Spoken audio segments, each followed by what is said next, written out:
Alors là, on est avec Olivier. Olivier, vous le connaissez parce que tu es mondialement connu en tant que réalisateur. Si je vous dis Transporteur 3, Colombiana, Taken 2, Taken 3, c'est toi. Waouh. Mais ce soir, on va pas parler de tes talents de réalisateur, on va parler de tes talents d'artiste peintre parce que tu exposes ici. Alors là, on est dans la galerie Upper, donc tu exposes pendant un mois. Est-ce que tu peux nous parler déjà de cette exposition, de la thématique ? Moi, je travaille plutôt sur les visages, sur les icônes, depuis très longtemps. Même dans le graffiti, j'étais vraiment le spécialiste. Je faisais des énormes visages. C'est-à-dire que ça me fait rire quand je vois les yeux de JR aujourd'hui. J'aime bien JR. Et je vois ses yeux parce qu'en fait, c'est ce que je faisais moi à la bombe dans les années 80. Et donc tout le monde me connaît plutôt pour ça. Et puis j'avais fait ce que j'appelle les dessins automatiques. C'est en fait où quand tu téléphones, ou quand tu fais un truc, ou quand je suis en montage et je m'emmerde, j'ai toujours à mon carnet, je fais toujours des dessins. Depuis des années, c'est-à-dire que là il y a des ardoises ici, des petites ardoises. J'ai collé les papiers, je les ai préparés, il doit y avoir 15 ans, plus de 15 ans même. Donc en fait, on met des choses en process et j'ai toujours fonctionné comme ça. Comme des espèces de wagons qu'on laisserait sur des rails et qu'on récupère quelques années plus tard. Du coup, il y a un petit bout de toi ici, un peu sur ces différentes œuvres. Alors, il y a combien d'œuvres exposées là ? Une cinquantaine, je pense, une cinquantaine de dessins et de toiles, ouais. Tu parlais de bombe, mais là, quelle technique tu as utilisée ? Alors, je peins plus du tout à la bombe depuis très longtemps, pour des raisons hyper simples, que ceux qui travaillent à la bombe connaissent. C'est que j'ai les poumons qui ont été flingués il y a bien longtemps déjà. Je suis allergique à tous les solvants, tout ça, donc je peux plus travailler du tout à la bombe. Mais donc j'ai trouvé l'alternative en travaillant avec des encres et avec des drippings comme je faisais avant aussi.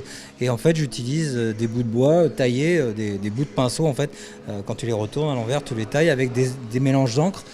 Il y a très longtemps, j'ai commencé à coller des bouts d'affiches que je ramassais dans la rue. Donc je me suis mis à collecter plein d'affiches et ainsi de suite. Et c'est comme ça effectivement que j'ai fait mes premières toiles à la bombe en collant. Et c'est resté puisque maintenant que je travaille à l'encre, je colle sur le papier d'autres éléments, des éléments qui font partie de mon histoire. Par exemple, là, c'est plutôt sur les icônes du rock. Ça fait que quelques années que je travaille sur les icônes du rock. Et Lennon, Morrison, c'est pas particulièrement des gens que j'écoutais. Moi, je suis plutôt punk rock à la base. Mais c'est des icônes, comme je travaille sur l'icône, c'était les nouvelles icônes. Et c'est comme ça que je travaille maintenant, depuis très longtemps, depuis presque 15 ans maintenant, quoi. Alors justement, artiste pluridisciplinaire. Alors la liste, elle est longue, hein. On l'a dit, musicien, réalisateur, peintre, graffeur, romancier, même acteur, puisqu'on va te retrouver dans le dernier film de Luc Besson. Quand même. C'est quoi la fonction qui te ressemble le plus ? Est-ce que c'est un mélange de tout ça ou est-ce qu'il y en a une qui te ressemble plus que l'autre ? Non, je pense que je suis quelqu'un d'hyperactif déjà à la base et d'hyper créatif. Donc du coup, hyperactif, hyper créatif, c'est vite fait. J'ai un fils qui il va avoir 8 ans, il est pareil. C'est-à-dire que au lieu de s'emmerder à regarder la télé, il va dans le garage, il chope des bouts de carton, il construit des trucs. Et j'ai toujours été comme ça aussi. Alors je pense que c'est une nature, on est comme ça, on l'est pas, c'est tout. Et on a envie et avec 3 bouts de trucs, on arrive à être content et à être heureux parce qu'on a fait. Donc on est dans des rêves et je pense qu'il a la même. Je le vois et je me vois quand j'étais petit. Donc ça m'aide mieux à comprendre comment j'ai réussi effectivement à m'accrocher à ce truc, parce que moi je viens pas d'un milieu aisé, mes parents voulaient pas que je fasse ça, et j'avais aucune chance d'arriver à ça. Imaginons que tu doives utiliser tes connaissances universitaires pour nous parler de cette toile-là.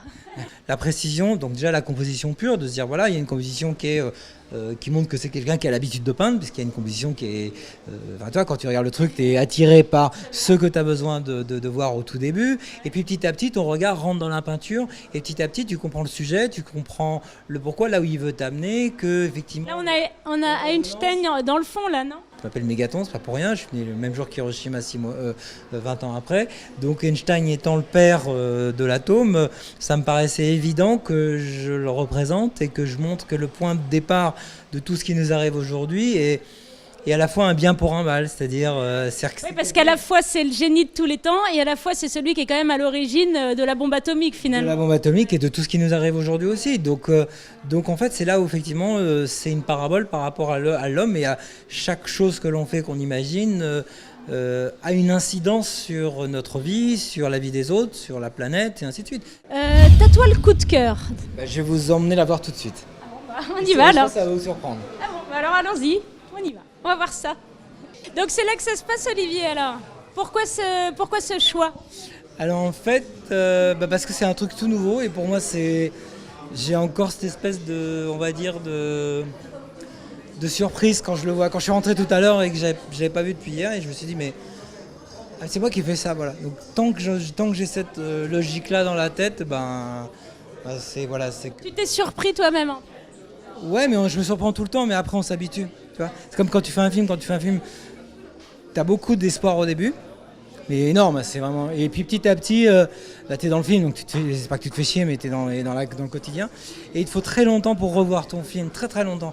Mais des fois tu passes et puis tu vois ton film qui passe et en fait tu t'aperçois que t'es accroché, alors que tu le connais par cœur. Et en fait t'es accroché, tu regardes ton propre film. Et c'est là où c'est le moment que je préfère. Bon, il faut des années des fois. Hein, tu vois. Bon bah super, on va remonter et puis t'hésites pas à t'arrêter devant telle ou telle toile pour que notre regard puisse se poser dessus.